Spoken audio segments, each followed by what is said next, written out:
역사상 대법원장 청문회 없었죠. 그런데 역사상 대선 한가운데에서 대법원장이 대법관들을 동원해서 선거에 개입하고 정치 한복판으로 뛰어들고 심판을 봐야 할 그 사법부가 마치 이런 거 아닙니까? 축구 경기를 하는데 심판이 갑자기 그 공 뺏어가지고 반대쪽 골문으로 골 치고 들어가는 그런 꼴이라고 할 수 있겠죠.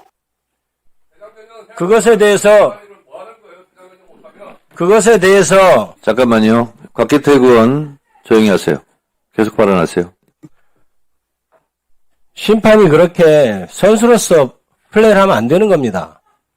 그것에 대해서 우리가 지적을 하는 것이고, 그것에 대해서 어찌된 경위인지 대법원장이 과연 다른 대법관 9명과 어떤 모의를 하고 어떤 작당을 하고 그 다음에 외부의 어떤 세력과 연결이 되어서 그렇게 제1당의 후보를 아예 선거 전에 제거하려고 했는지 그것을 알아보는 것이 당연한 것 아닙니까? 사상 초유의 일은 이런 상황에서 계엄나고 이런 것도 다 그런 일입니다. 사상 초유의 일이 일어나게 한 것이 원인이 무엇인지를 정확히 따지지 않고 지금 피해자를 구제하려는 경찰한테 왜 등장했느냐 하는 거하고 비슷한 얘기입니다. 원인이 어디에 있는지를 정확히 따져 물어야 하는 것이죠. 사법부가 본연의 사법 소극주의를 내팽개치고 갑자기 정치 한복판에서 누구 일방의 편을 들 때 그러면 국회는 가만히 있어야 되는 겁니까? 최고법원이 한 결정이기 때문에 우리는 가만히 있어야 되는 건가요? 그러면 대통령이 내란행위를 일으키고 쿠데타를 일으켜도 우리는 대통령이 한 일이니까 다 참고 견뎌야 하는 겁니까? 그것을 하듯이 청문회를 하는 겁니다. 대통령을 탄핵을 하듯이. 조배혁 선배님, 제가 조배혁 선배님 얘기할 때는 저는 끼어들지 않았습니다. 대통령이 내란행위를 했기 때문에 탄핵을 한 것처럼 대법원장이 상식에 벗어나는 일을 했기 때문에 우리가 청문회를 하고 그 이유를 밝히고 그렇다면 과연 이렇게 대법원장이 정치 한복판에 끼어들 수 있게 된 구조가 무엇인가? 우리가 간과하고 있던 사법제도의 문제점이 무엇인가? 그거를 밝혀내야 하는 것이 국민의 뜻을 받들어 입법을 하는 국회의 당연한 책무입니다. 김용민 의원이 대표 발의한 검사징계법 일부 개정 법률안은 현재 검찰총장만 청구할 수 있는 검사징계를 법무부 장관도 청구할 수 있도록 확대하는 등의 내용으로 검찰에 대한 민주적 통제를 강화한다는 취지 등을 고려하여 원안대로 의결하였습니다. 김용민 의원이 대표 발의한 형사소송법 일부 개정 법률안은 피고인이 대통령에 당선된 날부터 임기 종료 시까지 공판 절차를 정지하는 내용으로 헌법 제84조의 내용을 고려하여 내란 또는 외환의 죄를 범한 경우는 공판 절차 정지 대상에서 제외토록 수정하였고, 또한 피고인이 대통령 선거 후보자로 등록한 경우에도 공정하게 선거를 치를 수 있도록 대통령 선거 후보자로 등록한 때부터 개표 종료 시까지 공판 절차를 정지하는 규정을 추가하여 수정 의결하였습니다. 다음 김용민 의원 등 3인 외 188인이 발의한 순직해병수사 방해 및 사건 은폐 등의 진상규명을 위한 특별검사의 임명 등에 관한 법률안은 순직해병 사건 방해 및 사건 은폐 등에 대해 독립적인 지위를 가지는 특별검사를 임명하여 수사하도록 하는 내용으로 원안대로 의결하였습니다. 다음 김용민 의원, 정춘생 의원, 정혜경 의원 외에 185인이 발의한 윤석열 전 대통령 등에 의한 내란 외환 행위의 진상규명을 위한 특별검사 임명 등에 관한 법률안은 윤석열 전 대통령 등에 의한 내란 외환 행위에 대해 독립적인 지위를 가지는 특별검사를 임명하여 수사하도록 하는 내용으로 특별검사가 수사 대상 사건 중 검사 또는 군검사가 기소하여 공소 유지 중인 사건에 대해 이첩을 요구할 수 있고, 필요한 경우 이첩을 요구할 당시 공소를 수행한 검사 또는 군검사에게 특별검사의 지위를 받아 계속 공소를 수행하도록 하는 규정을 추가하였습니다. 마지막으로 서영교 의원, 정춘생 의원, 정혜경 의원 외 185인이 발의한 김건희와 명태균, 건진법사 관련 국정농단 및 불법 선거 개입 사건 등 진상규명을 위한 특별검사 임명 등에 관한 법률안은 김건희와 명태균, 건진법사 관련 국정농단 및 불법 선거 개입 사건 등에 대해 독립적인 지위를 가지는 특별검사를 임명하여 수사하도록 하는 내용으로 원안대로 의결하였습니다. 그 다음 토론하실 분 계십니까? 네, 김기표 의원님.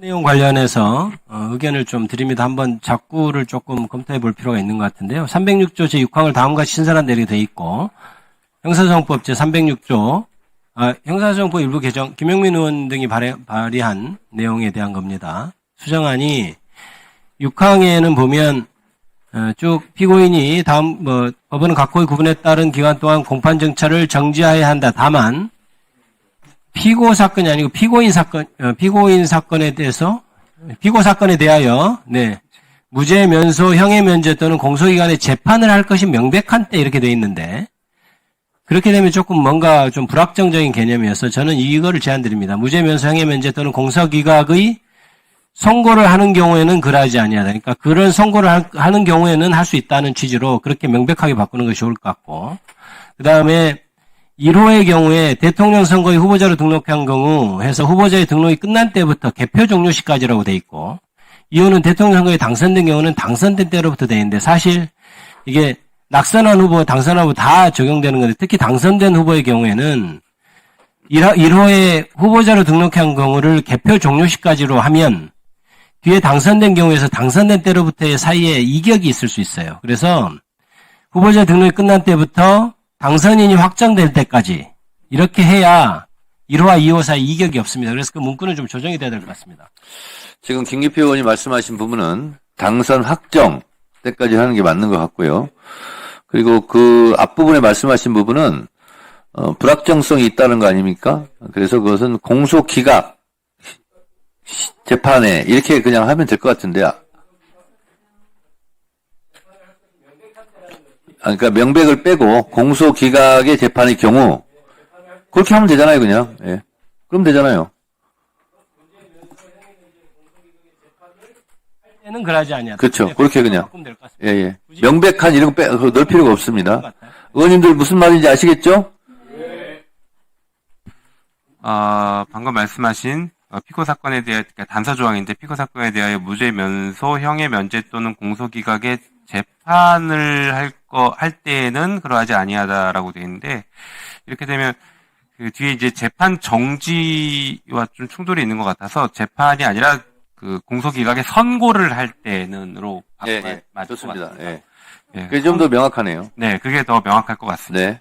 그리고 한편으로는 1호와 2호의 법적 효과를 조금 구별할 필요가 있을 것 같다는 뭐 의견도 나오고 있는데 1호 같은 경우에는 재판이 잠시 정지되는 개념인데 2호 같은 경우에 대통령이 당선된 경우는 사실 재판이 중지가 돼야 된다라는 게 법적으로는 더 맞다라는 그런 해석도 견해도 있어서 이 부분을 1호와 2호를 구별해서 1호는 정지, 2호는 중지로 이렇게 1호는 정지, 2호는 중지로 구별하는 것에 대한 의견을 제시하는데 어떻게 검토가 되는지 보니까 큰 상관은 없을 것 같습니다. 나눠보시면 좋겠습니다. 중지나 정지나 뭐. 예. 네. 법원행정처장이 예. 자 기록 전자문서에서 봤다 이렇게 답을 하셨는데 혹시 공판 기록 말고 증거 기록도 전자문서화 다 했습니까? 말씀드려도 되겠습니까? 네. 예.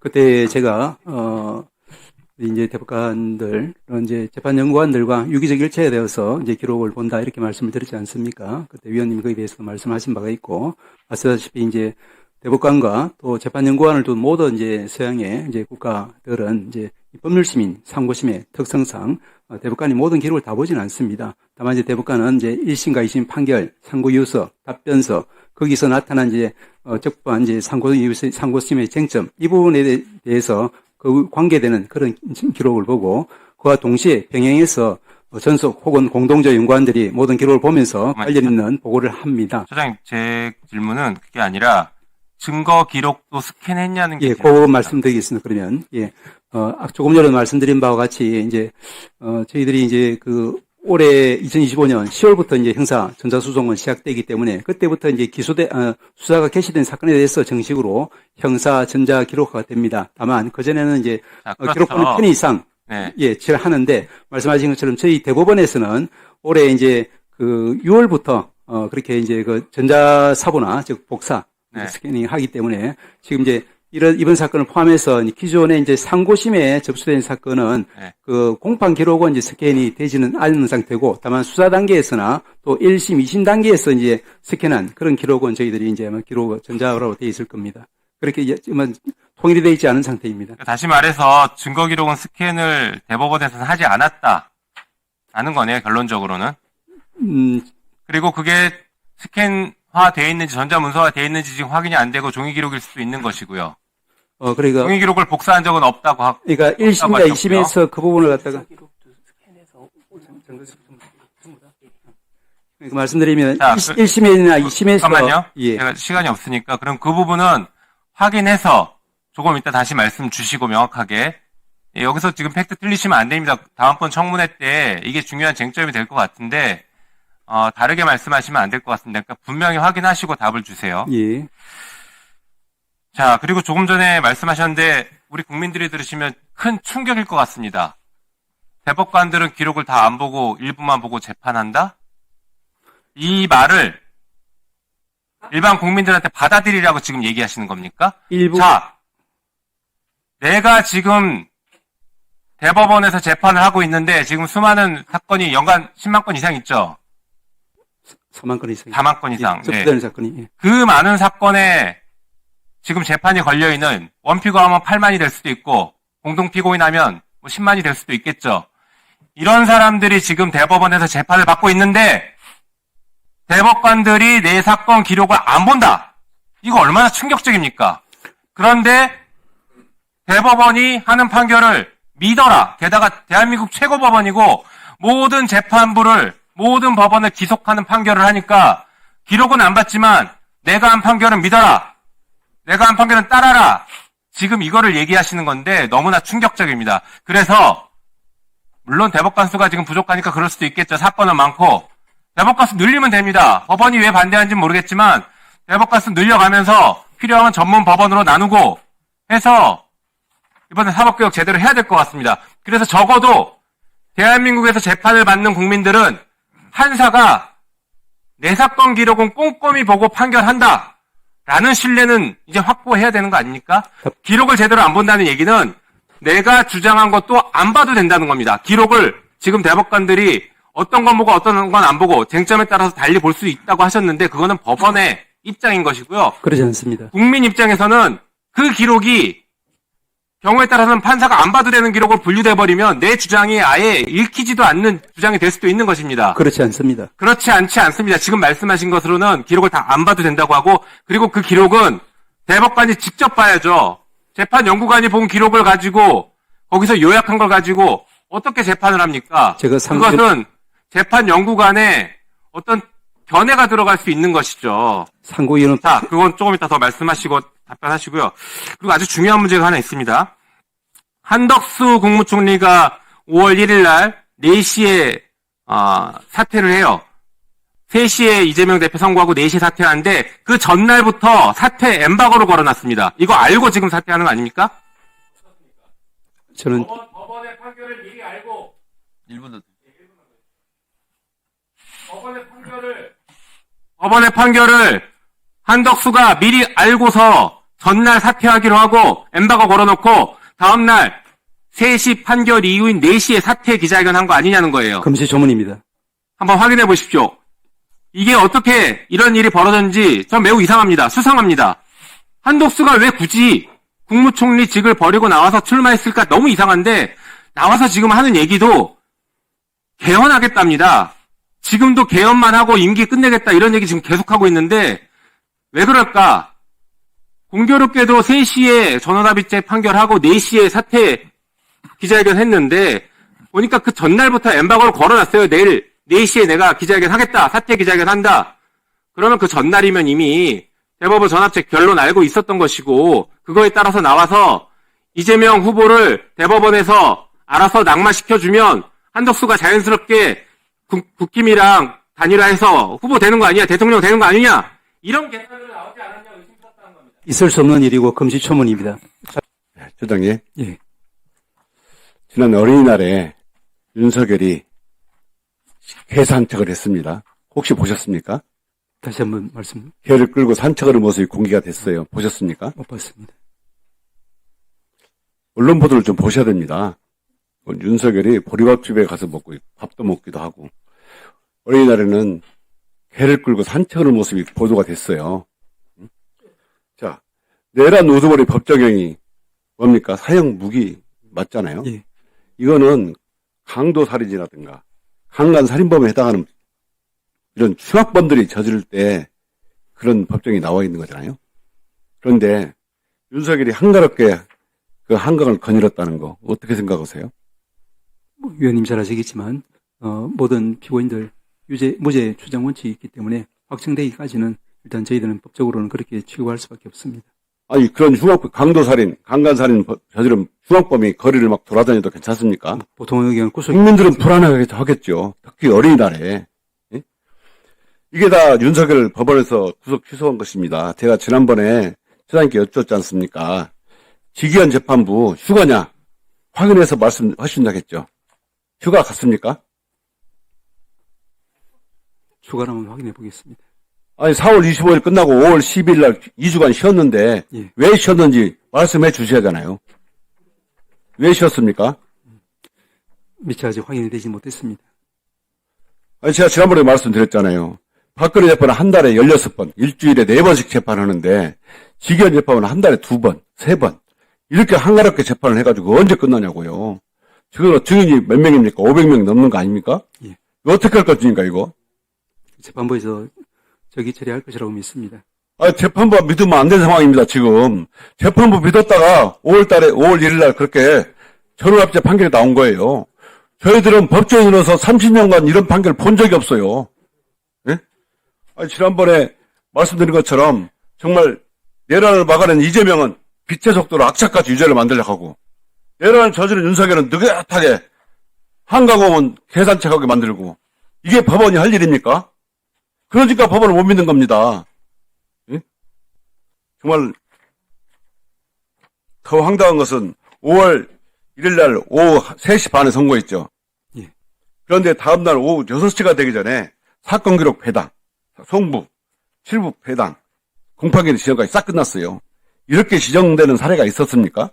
저도 그 구체적인 내용은 모르지만 아마도 그 장기간 연휴가 그 다음에 되어 있으니까 아마 좀 서두른 아니 당일날 이렇게 사건 기록 접수, 배당, 선고일, 재판기일 지정까지 다 되는 경우가 있었습니까? 한번 확인해 봐야 될 것 같습니다. 확인해 보십시오. 이런 일은 저는 본 적이 없습니다. 왜 이 내란을 막아낸 이재명에 대해서는 이렇게 진짜 빛의 속도로 하고 윤석열은 뜨뜻하게 하는지 저 사건 언제 끝날지 모를 것 같아요. 수도 없이 말씀드리는 척은 하는데도 윤석열은 그렇게 계산차 그런 걸 보고 국민들이 분노했습니다. 법원 우리 위원장님도 말씀하셨지만 법원 커튼에서 여러분이 지금 글을 올리고 있죠. 보셨습니까? 방금 글은 못 봤지만 그 전에 것은 봤습니다. 안 보시다니까 제가 중요한 부분만 말씀드리겠습니다. 보세요. 이번 한 건으로 스스로의 노력을 물거품으로 만드는 자충수를 뜬 것이 아닌가 심히 우려스럽다. 일반인들은 더 이상 법원의 재판을 신뢰하지 않을 것이다. 30여 년 동안 법관으로 근무하면서 보지도 듣지도 못했던 초고속 절차 진행. 마지막에 이러고도 당신이 대법관입니까? 이렇게 물었어요. 이게 다 현직 법관들이 물어보는 거예요. 이 정도 되면 정말 더군다나 이분들은 조희대 대법관 물러나라고 사퇴 요구했습니다. 어떻게 생각하세요? 전문을 좀 봐야 될 것 같습니다. 확인해보고 저희들 사퇴 요구했어요. 이런 건의가 오면 처장님은 대법원장에게 건의하십니까? 저는 이제 그것이 대법원장이든 대법관이든 일반 법관이든 그 판결에 대해서는 오로지 판결로서만 또 범죄로서만 평가하고 비판하고 비평하는 것이 맞다고 생각하기 때문에 그와 같은 취지에서의 어떤 신변의 정의를 요구한다든지 이런 부분은 기본적으로는 적절하지 않다고 생각합니다. 판사들이 오죽하면 이렇게 나섰겠습니까? 오죽하면 사법부의 수장이란 분이 이러니까 나선 겁니다.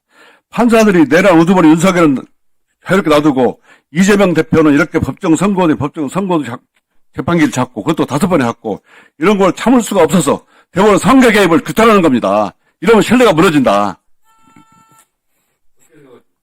조금 전에 말씀드렸지만 이 이제 판사가 판결을 피할 수 없는 우리가 숙명을 지니고 있는 이상 시기를 어떻게 하는 것은 이제 이 사건에서도 이제 여러 가지 오히려 그걸 갖다 뒤로 했으면 더 이제 오해 소재가 더 컸을 수도 있다라는 그런 이야기도 있는 것 같습니다. 그렇기 때문에 그 속마음은 제가 알 수는 없지만 결국에는 이제 이 판결 그리고 이 대법원 전합 판결 자체에서 이미 다수의견과 소수의견에서 통일하게 또 다수의견의 문제점을 지적하고 있듯이 이 판결 자체가 모든 이제 그 주장, 논거 그리고 이제 견해를 다 대변하고 있기 때문에 판사들은 이렇게 그 판결 자체로서 평가를 받는 것이 옳다라고 저는 생각합니다. 예. 처장님에 대한 후배 판사와 법조인들의 평가가 아주 호의적이었습니다. 존경한다는 말도 많이 들었고요. 미담도 많으신데 지난 법사위에서 답변하신 걸 보면서 매우 실망했답니다. 참담했답니다. 후배 판사 법조인들이. 깜짝 놀랐답니다. 처장님 저러신 분이 아닌데 6일간 6만 장을 다 봤다고 어떻게 저렇게 얘기하시지? 깜짝 놀랐답니다. 3심이 1, 2심 판결 중에 선택하는 재판부입니까? 30은 대법원에서만 다시 재판하고 재판 있습니다. 기록, 사건 기록 다시 검토해야 되죠. 아닙니다. 재판 연구관들의 연구 보고서도 전부 다 기록을 다 검토하진 않더라도 최소한 재판 연구관들이 써준 보고서는 읽어볼 거 아닙니까? 보고서뿐 아니라 보고서도 안 읽고 당연히 보고 당연히 1심, 보죠. 2심 판결, 상고유서, 답변서, 보고서 그리고 말씀드린 것처럼 상고유서에서 이제 상고심의 쟁점으로 된 부분 관련된 그런 기록을 그러니까요. 그래서 합니다. 저희가 그래야 할 대법관 분들이 왜 사건 기록, 재판 기록도 제대로 안 보고 판결을 하실까?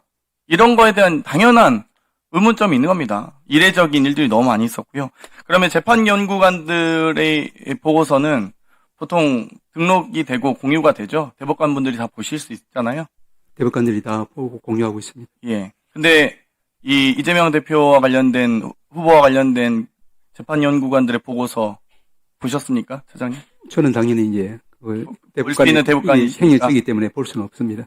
그러니까 맞습니다. 제척되셔서 원래 제척한- 다른 사건은 보시지 않습니까? 저는 처음부터 이제 그 대법원 이제 전합 여기에는 이제 합의 과정이 들어가지 않습니다. 행정처장으로서만 이제 행정 관련한 일만 하고 있습니다. 아주 중요한 제보인데요. 과거에 재판 연구관들의 보고서는 다 공유가 되고 등록하고 공유를 했답니다.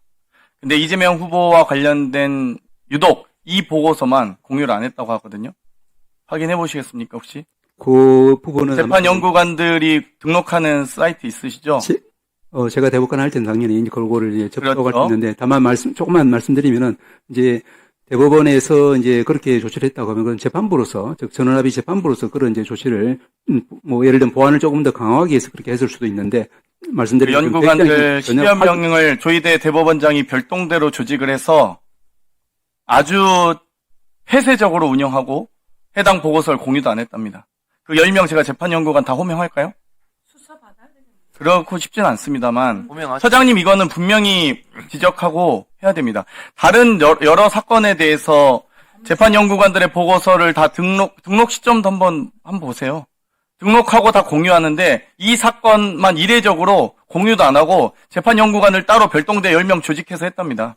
위원님 말씀 그럼 다 징계 주실 겁니까? 처장님이 이렇게 물렁물렁하게 하시면 후배 판사들이 피해를 받는다니까요. 말씀을 조금 말씀 주십시오. 위원님 말씀 취지는 제가 알겠습니다만은 다시 말씀드리지만 행정처장이기 때문에 저는 사법행정에 관장이기 때문에 그런 연구관 보고서라든지 이 부분은 이제 관리 10명이 어떻게 어떤 근거로 10명이 새롭게 조직됐고 그 10명이 어떤 경위에서 그렇게 보고서를 급하게 쓸 수 있었는지도 한번 검토해 보십시오. 그러니까 이거는 유죄 무죄를 다투는 내용에 대한 다툼이 아니라 이 대법원의 아주 중요한 대법원의 절차가 하자가 생긴 것 조금만 말씀드려도 되겠습니까? 예, 아까도 제가 조금 말씀드렸습니다만은 대법관 대법관들이 제가 그래서 이제 처음에 그 답변을 유기적인 어떤 이제 일체로서 일한다는 그런 부분이 연구관들이 그렇게 이제 대법관이 보는 어떤 이제 상고이유 관련하는 그 기록 외에 나머지 기록도 보고하면서 이것이 이제 대법관의 심정 형성의 일부로서 우리가 활용하는 것이기 때문에 결국 연구관들도 이제 대법관의 일부라고 저희들은 생각하고 있습니다. 그렇기 때문에 당연히요. 그렇죠. 심정 형성 및 합의 과정의 일부이기 때문에 제가 접근해서는 안 되는 부분이라서 그 부분은 좀 그럼 이 한계가 있는 연구관들이 것 어떻게 구성되게 됐고 거기에 대해서 보고서를 언제 작성하고 등록했는지 또 해당 이 대법 재판에 참여하셨던 12명의 대법관들이 이 연구 보고서 언제부터 언제까지 읽었는지 한번 보십시오. 가관입니다. 정말 이 사건을 제대로 차장님이 중심을 잡고 처리하지 않으시면 조희대 대법원장 진짜 사퇴는 물론이거니와 초유의 대법원장이 헌재 가서 탄핵 심판 받아야 되겠습니까? 안 됩니다. 안 되잖아요. 이건 대법원의 명예가 걸리는 일 아닙니까? 그리고 그렇습니다. 재판연구관들이 무슨 죄가 있습니까? 지금 대법원장이 시켜서 한 연구보고서 쓴 건데 파기 자판부터 해서 다 내용 다 있다면서요. 보고서에. 검수조문입니다. 확인해 보십시오. 근데 그러니까 재판에 관여할 수 없기 때문에 사실 재판의 내용까지는 관여하지 사전에는 못 하더라도 사후에 문제가 돼서 인지하셨기 때문에 지금 제가 그리고 공개적으로 질의했기 때문에 확인하셔야 됩니다. 이건. 조그만 말씀을. 네, 말씀하십시오. 사후에라도 저희들 이제 그 재판에 저희들이 들어가서 이렇게 기록을 본다는 것 자체가 일종의 재판에. 법원행정처장님, 예. 제가 어제 모 방송에 나가서 평소에 존경하고 그렇지 않던 천대엽 법원행정처장이 이렇게 말씀하시더라. 그 얘기를 했다가 엄청난 비난을 받았습니다. 저도 거듭 말씀드리지만은 5선 국회의원 하면서 4선 동안 법사위원을 했고 지금까지 한 번도 법원의 판결에 대해서 불복하거나 승복하지 않겠다고 한 얘기를 한 적이 없습니다. 잘 아시죠? 예. 오죽하면은 조희대 대법원장도 저를 만나서 늘 사법부를 도와줘서 감사하다고 했습니다. 그러나 저는 오늘 우리 선대위나 방송을 3번 했기 때문에 가급적 얘기를 하지 않으려고 했습니다. 지금 우리 위원들의 질문을 듣고 처장님의 답변을 들으면은 이건 아닌 것 같아요. 제가 김명수 대법원장을 향해서 국정감사 때 사퇴하시라. 그렇게 직격을 날렸습니다. 왜? 개혁을 하겠다고 대법원장 돼가지고 개혁이 미진하지 않느냐. 이번에 조희대 대법원장은 개혁 차원이 아닙니다. 이분은 완전히 대한민국 사법부를 망쳐버린 장본인이 된 겁니다. 법관들이 이렇게 내부망에 나가라. 못 견딥니다. 절대 못 견딥니다. 어떠한 권력도 정치는 민심을 이기지 못합니다. 경제는 시장을 못 이깁니다. 지금 처장님께서는 아주 난처한 그러한 표정과 답변을 하시겠지만은 조희대 대법원장이 이 나라 사법부를 위해서 어떠한 경우에도 용퇴를 해야 된다. 사퇴를 해야 된다. 이렇게 생각하는데 현직 법관들이 이 나라 사법부의 독립을 위해서 정치적 독립을 위해서 사법 내란의 장본인으로서 사퇴해야 된다는 건의를 하실 생각은 없습니까? 조금 전에도 말씀드린 것처럼 좀 전이 아니라 단도직입적으로 말씀해 보세요. 답변을 되겠습니까? 예, 말씀하세요. 저는 그것이 대법원장이든 대법관이든 일선 일개 법관이든 어떠한 이유로도 판결을 가지고 그분의 어떤 신상의 용퇴라든지 이런 부분이 이제 이루어지거나 그와 같은 이제 요구가 이루어져서는 사법부 독립에 심대한 침해가 된다는 생각을 가지고 있습니다. 그 판결에 대해서 역사적인 또 정치적인 어떤 여러 가지 추궁을 하는 것은 얼마든지 가능하겠습니다만은 그 부분을 곧바로 신변 문제와 지키라는 것은 위원님께서 평소 사법부를 너무 사랑하셨기 때문에 그 부분에 대해서는 조금만 더 제고해 주십사 부탁을 드립니다. 미국은 판사를 신 다음으로, 까 다음으로 저지를 평가하지 않습니까? 그러나 조희대 대법원장은 사법 살인을 한 겁니다. 사법 구태타를 한 겁니다. 그래도 그 자리에 계시겠다고 하면은 5천만 국민의 손가락질을 어떻게 감당할 거예요? 거듭 말씀드리지만 제가 지난번에도 지적했지만 국민은 재판을 신속하게 받을 권리가 있는데 무엇이 그렇게 조희대 대법원장은 이재명 후보가 예뻐서 신속하게 재판받을 권리를, 자유를 이재명 후보에게만 특혜를 주느냐 이거예요. 얘기가 되겠습니까? 절대 용서를 못합니다. 저도 한 이틀 다 잠을 못 잤습니다. 그러나 위대한 국민이 승리한 거예요. 대법원에서 파기환송하면은 이재명 후보의 지지도가 수풍하게 떨어질 거로 알았지만 네. 지지도가 올라가고 있어요. 왜 그러겠어요? 그리고 서울고법은 국민의 요구에 결정을 해준 거예요. 대법원장이 이러한 원인을 제공하고 파문을 일으켰다고 하고 또 후배 법관들이 당신 나가라! 말하기 전에 나가는 것이 법관의 양심이에요. 거듭 말씀드리지만은 우리 국민들에게 재판을 받으면은 대법원은 기록을 읽어보지 않고 재판한다 하는 것만 가르쳐 준 거 아니에요? 나가라고 하세요. 못 견딥니다. 오늘 항소심 재판부에서 날짜를 연기를 해서 그나마 법원이 이제 정치의 한복판에서 뛰어든 것을 후회하고 철회하는 마음이라고 저는 좋게 해석을 하고 싶습니다. 좋게 해석하고 싶고, 그러나 참담한 마음은 금할 수가 없죠. 지금 행정처장님이 여기 질의 받고 계시고, 저도 법원에 친한 친구들 많이 있습니다. 굉장히 훌륭하게 일 열심히 하고 인격적으로도 훌륭한 분들이 많은데, 이 조희대 대법원장이 이렇게 함으로 인해서 사법부 전체가 지금 질타를 받고 있는 상황이고, 오얏나무에서 각근을 매지 마라고 아까 얘기하셨는데, 오얏나무에서 사실 저는 오얏 훔치다가 각근 맨 것처럼 하고 있다고 저는 생각을 해요. 이런 것들이 사회의 최종 분쟁 해결 기관으로서 신뢰가 있어야 할 사법부가 지금 겪고 있는 일입니다.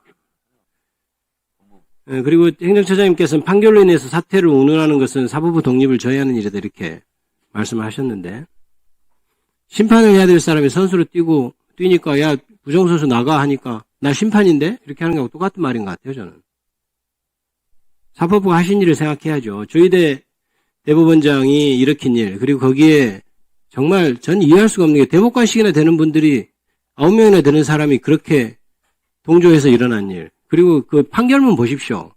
뭐 말씀 못 하시겠지만 판결문 수준을 보세요. 그리고 그를 반대하는 반대 의견이 이제 아주 절절한 마음으로 사법부가 정치 한복판에 뛰어들면 안 됩니다라고 피를 토하는 심정을 쓴 판결문을 처장님이 보셨을 겁니다. 거기에 대해서 굳이 답변을 제가 받지는 않겠습니다.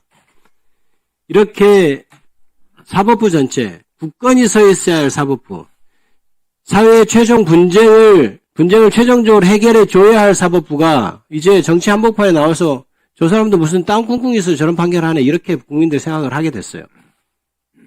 저는 그것 자체로 탄핵 사유라고 생각합니다. 사법부의 신뢰를 이렇게 저하시킨 것 자체로 사퇴해야 된다고 저는 생각해요. 본인이 아무리 억울하다고 할지라도 이 결과를 맺어진 거에 대해서는 책임을 져야 되는 건 아닌가요? 그래서 청문회는 계속 진행되어야 된다고 생각합니다.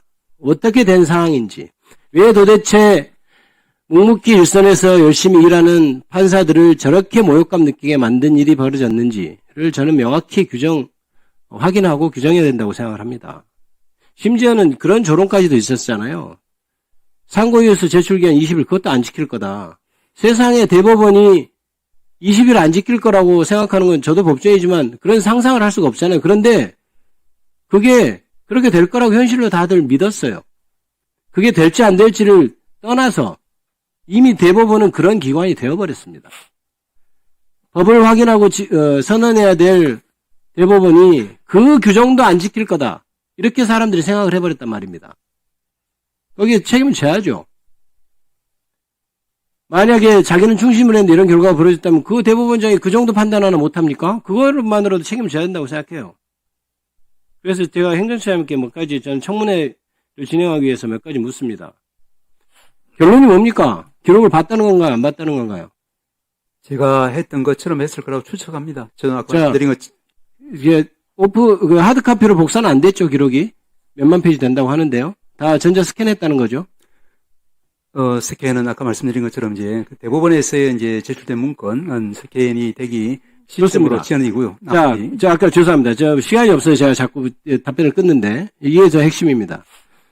지금 처장님은 상고이에서 답변해서 1, 2심 판결 이런 거 봤을 거다 이렇게 얘기하잖아요. 그거는 하드카피로 전달됐습니까? 스캔해서 전달됐습니까? 그 부분은 역시 재판 사항이기 때문에 제가 알 수도 없고 확인하기도 어려운 사항입니다. 그거는 좀 재판 행정 관련이니까 확인해서 저희한테 좀 답을 주십시오. 그거 제가 그거를 내용을 지금 알자고 하는 겁니까? 하드카피로 갔는지 스캔해서 갔는지 정도는 확인해 줘야죠. 확인해 주십시오. 그 정도는 우리 행정처의 말을 백보양보해서 인정하더라도 그 정도는 읽어야죠. 그리고 저는 이거 한 가지 좀 묻고 싶습니다. 저는 내용도 이 시기에 재판을 한 것도 정치적 중임을 하겠다고 생각하지만 내용도 너무 형편없다고 생각하는 것이 대법관님들 대법관들 파기환송에 찬성한 법관들 말이에요. 예. 대법관들. 예. 그 녹음 파일 들어봤습니까? 이재명 피고인이 했던 말, 그 말을 들어봤습니까? 녹음 파일 실제 들어본 대법관이 있는지 한번 확인해 보세요. 다 스크립트 보고 저는 판단했을 거라고 봐요. 저는 보지도 않았을 거라고 생각해요. 1분만 주십시오. 정리하겠습니다. 네. 저는 스크립트도 안 봤을 거라고 저는 생각하는 편입니다. 그런데 백보양보해서 녹음 파일은 들어야죠. 왜 그러냐면 판결문에 그렇게 써 있어요. 판례를 적시하면서 허위의 사실을 공표한 것인지 표현의 객관적 내용과 전체 취지 이런 것은 그 표현이 선거인에게 주는 전체적인 인상을 기준으로 판단해야 된다. 그래서 어쩌고 저쩌고 블라블라 하고 있어요. 그러면 자기도 들어봐야죠. 텍스트하고 이게 들어보는 거하고 저는 전혀 다르다고 생각합니다. 들어만 봤어도 그런 결론 도저히 저는 못 냈을 거라고 생각해요. 그거는 제가 청문회 할 때도 한번 물어볼 겁니다. 정확히 확인해서 저희한테 알려주십시오. 텍스트를 그 음성 파일을 들었는지. 대법원 판결하는데 1심과 2심 판결을 보고 둘 중에 하나를 고를 수 있습니까, 시장님? 그렇게 해서는 안 됩니다. 판결문에는 그런 내용이 들어있습니다. 1, 2심 판결을 보고 어느 쪽이 맞는지 판단하면 된다. 행정처장님 입장은 그래서는 안 된다는 입장 맞죠? 법률적인 쟁점에 대해서 상고 이후로 들어있는 법률적인 쟁점에 대해서 상고심은 법률심은 판단하는 것이고 그에 필요한 범위 내에서 1심과 2심의 사실인정을 원용하거나 때로는 거기에 대해서 분석하거나 그렇게 합니다. 제가 알기로도 이 사건에 있어서는 1심과 2심의 사실인정에 있어서 크게 차이는 없고 다만 아까 말씀드린 것처럼 그 분절적으로 평가할 건지 아니면은 종합적으로 평가할 건지 하는 그런 기준을 가지고 주로 이제 법적인 쟁점에 대해서 심판을 한 것으로 저는 소장님, 예. 마음이 아프실 것 같아요. 지금 서울고등형사 7부가 대통령 후보인 피고인에게 균등한 선거운동의 기회를 보장하고 재판의 공정성 논란을 없애기 위하여 재판기일을 대통령 선거일 후 가로치고 2025년 6월 18일 오전 10시로 변경함. 파기환송심 재판부는 법원 내 외부의 어떠한 영향이나 간섭을 받지 아니하고 오로지 헌법과 법률에 따라 독립하여 공정하게 재판한다는 자세를 견지해왔고 앞으로도 마찬가지임. 이게 지금 서울고등 이번 파기환송심 형사 7부의 입장입니다. 맞습니까? 예. 이 취지에 비추어서 지난번 대법원 전합체의 대법원장을 포함한 10분의 대법관들이 판단한 것은 지금 절차적 판단이긴 하지만 형사 7부의 이 기일 변경 수용의 입장과는 사뭇 다르지 않습니까? 그렇게 보지 않아요? 그 부분에 대해서는 제가 뭐 단정적으로 말하기는 어려울 것 같습니다. 이 입장은 적어도 선거운동의 기회균등이랄까? 그리고 대통령 후보자의 신분 보장이랄까? 참정권이랄까? 이런 것들에 대한 나름대로의 자제, 그리고 주권자인 국민의 판단을 할 수 있는 그러한 것이 먼저라는 판단인데, 어찌됐든 선거는 예정되어 있었고, 한덕수 전 국무총리는 대법원 판결이 나기 며칠 전부터 곧 사표를 내고 대통령에 출마하기로 그렇게 내외가 다 알고 있는 상황에서 대법원이 우리 처장님께서 그렇지 않을 겁니다. 대법원장님은 그런 분은 아닙니다. 판결은 어떠한 경우에도 존중받아야 됩니다. 그것이 사법부 독립의 취지입니다. 라고 한들 저는 이 형사부의 이 입장은 대법원 전합체 10분의 대법원장을 포함한 그 판단에 대한 정면적인 반기고 반항이고 도전이고 저항이라고 생각합니다.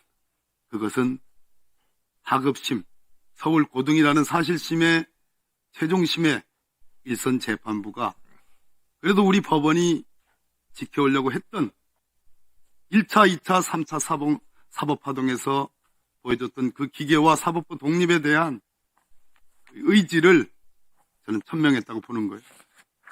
그런 측면에서 우리 행정처장님은 적어도 이 전합체 사건의 회부와 선고에 관계가 없긴 하지만 그러나 오늘 말씀하시는 그 대답은 너무 태연하다. 너무 정말 아무 생각이 없는 것 같다.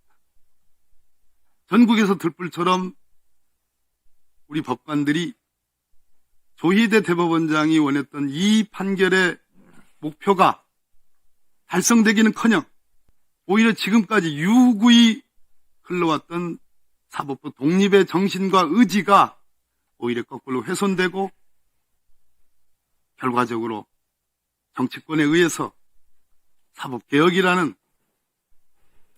그것이 강요받는 상황이 되고 있다.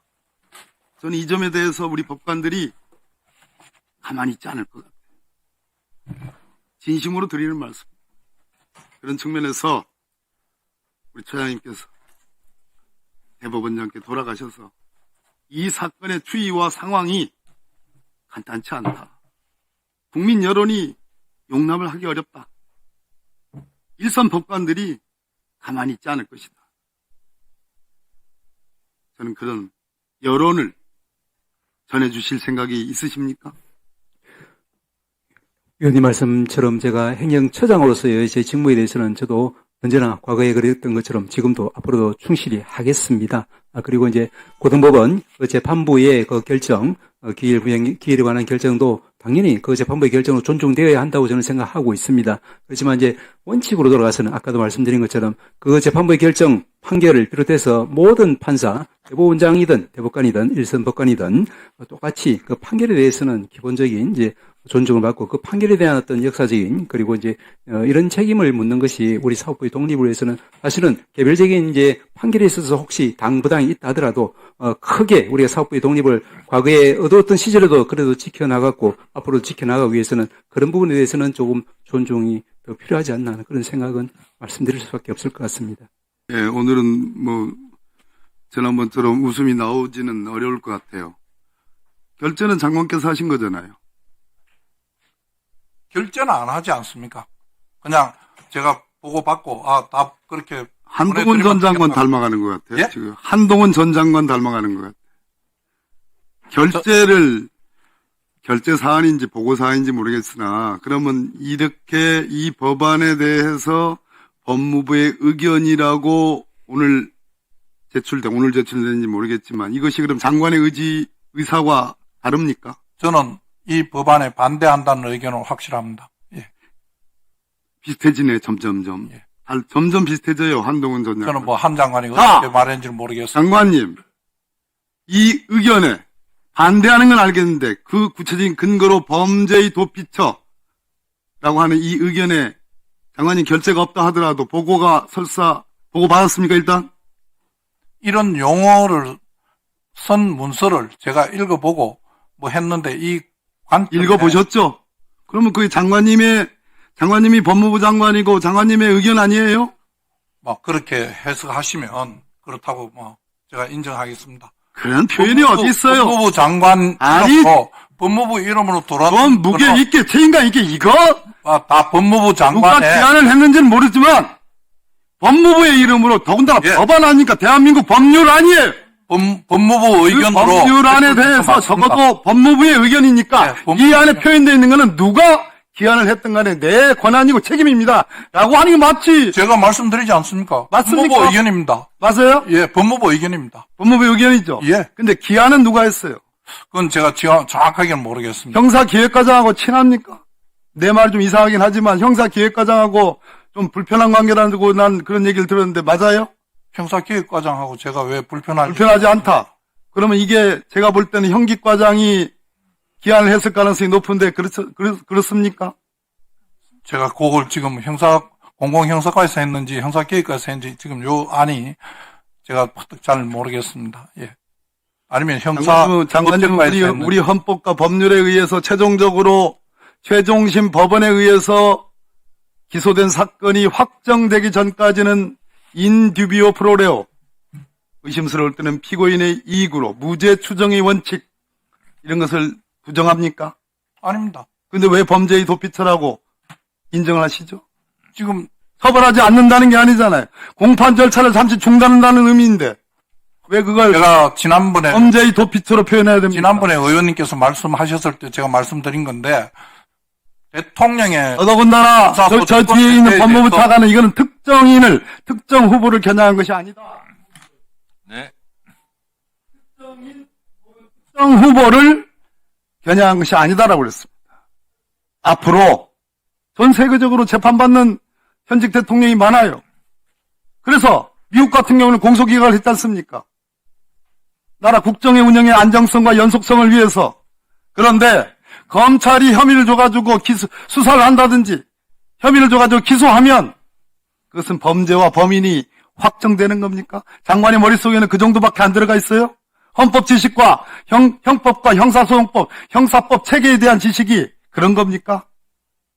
장관으로 대표되는 검찰에 대한 지휘 감독권자로서 정말로 우리나라 검찰 정말로 수사해서 기소하면 그것은 범인이고 그것을 공판 절차를 중지하면 범죄의 도피처가 된다는 그러한 신념을 갖고 있습니까? 나는 도대체 이해가 안 돼. 있을 수가 없는 일. 제가 답변을 좀 드려도 되겠습니까? 안 해도 될 것 같습니다. 네. 행정처장님, 많은 의원님들의 질타가 있어서 굉장히 괴로우실 것 같은데, 저도 법원에 몸담았던 사람으로서 굉장히 듣고 있기가 괴로웠습니다. 어쨌든 2심 환송심에서 재판기를 연기해서 다행히 그 선거에 개입한다는 오해를 좀 안 맞는 상황을 만들어줘서 다행이다 생각하고, 저도 방송에 나가서 법원에 믿는다. 법원은 대법원 따로 또 고등법원 따로 지방법원 따로 각자 재판부에서 자기 소신껏 재판하는 기관이다 했는데 다행히 변경 신청서를 받고 그런 결정을 해줘서 다행히 법원의 체면을 세워줬다 이렇게 생각이 들고요. 다만 대법원에서 이번에 지금 그런 이례적인 어떤 길 지정, 그다음에 전원합의체 해부, 또 빠른 신속한 판결, 이런 부분들이 지금 굉장히 의혹을 사고 있는데, 나는 또 대법원장님의 뭐 소송 지휘는 뭐 그렇게 했다고 치더라도 거기에 관여한 우리 대법관님들도 다 재판을 정말 3, 40년 이상 하신 법원 내에서도 굉장히 존경받는 분들인데, 저도 그분들 중에 매선 청문회도 관여했습니다. 이런 분들이 어떤 그런 합의를 할 때 자기 목소리를 제대로 냈더라면 이렇게 국민의 공분을 사는 이런 오해를 안 샀을 텐데, 그 자기 목소리를 제대로 내지 못하고 뭐 누가 주도했다고 좀 말하기는 그렇습니다만, 이게 제가 지금 저는 결론을 뭐 이렇게 날 수도 있고 저렇게 날 수 있다고 봅니다. 법원의 속성상. 근데 그 절차 면에서 적어도 이렇게 견해가 갈린 경우는 숙성의 시간이 필요한데, 거기에 왜 어느 대법관도 제동을 걸지 않았는지, 나 합의에 이렇게 해가지고 참여 못하겠다, 이렇게라도 선언하고 시간을 달라, 보름이든 한 달이든, 그런 어떤 숙성의 시간을 가졌으면 국민들한테 이런 오해를 과연 샀을까. 그래서 이러한 재판 우리 기록을 읽고 안 읽고를 떠나서 이런 오해를 안 사게 재판을 했었어야 될 텐데, 그 훌륭한 그 대법관들이 왜 그러한 판단을 못했는지, 아니면 정말 고등법원 부장판사까지는 훌륭한 법관이었다가 대법관이 되니까 사람이 작아져 버린 것인지, 정말 이게 저도 통탄할 노릇입니다. 저도 엄청나게 법원을 믿는다는 소리 했다가 비난을 많이 받고 있는데, 이 부분은 어떤 사법 신뢰 회복을 위해서 우리 행정처장님께서 크게 좀 신경을 많이 잠깐 말씀을 드리면, 네네. 위원님께서 이제 법원에 계실 때도 존경받는 선배로서 저희들이 많이 존경하고 있습니다. 그래서 이 판결의 결론의 당부에 대해서는 이제 언급하지 않겠다. 그 말씀 정말 감사하게 생각하고요. 그리고 이제 절차적으로 예를 들면 너무 좀 이제 급속하지 않았냐라는 부분은 제가 여러 번 얘기했듯이 이 전합 판결의 다수, 소수, 특히 소수 의견에서 이제 여러 가지 이제 비판을 가하고 있기 때문에 이 판결 자체가 다 담고 있다고 생각합니다. 그리고 아까도 제가 말씀을 드렸지만 이 판결이 만약에 하지 않았을 때의 경우, 그리고 이제 했다고 하면 이제 시기를 더 늦췄을 때의 경우, 이렇게 빨리 했을 때의 경우, 어느 경우든 비판을 받을 수밖에 없는 그런 지점에 있기 때문에 이런 부분들이 이제 그 대법관들께서 아마 고민 끝에 그런 이제 다수 대법관들은 정하지 않았을까 하는 추측만 해봅니다. 말씀의 취지는 제가 잘 알고, 저도 행정처장으로서 제 자리에서 제 역할을 충실히 하도록 하겠습니다. 네. 지금 근데 자꾸 제가 말을 해서 죄송합니다만, 법원행정처의 답변은 팩트가 틀렸어요. 조희대 대법원장의 평균, 예?